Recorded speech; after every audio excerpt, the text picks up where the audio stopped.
आले का आले? हां आले ना ओले पाय घेऊन. छत्री ठेवा ती बाजूला पहिले. काय बाई पाऊस आहे, वैताग आला या पावसाचा आता.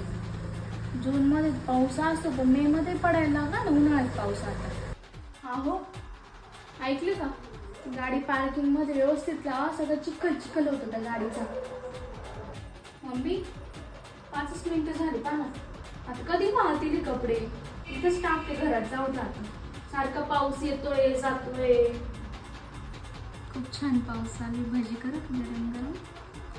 तर मावशीनं शेजारच्या आपली छत्री घेऊन गेल्या. पाहिलं ना, परत आणून द्यायचं नाव नाही. काय पोरा काय पुसते? किती कपडे ओढले गेले, धुवायला टाक बरं पहिले. चला आवरले, मला जायचं का फिरायला? मम्मी तुम्हाला काय आणलंय माहिती का? मी असं काही फिरायला जायला लागतं ना. छत्री आणली कालच घेतली ना.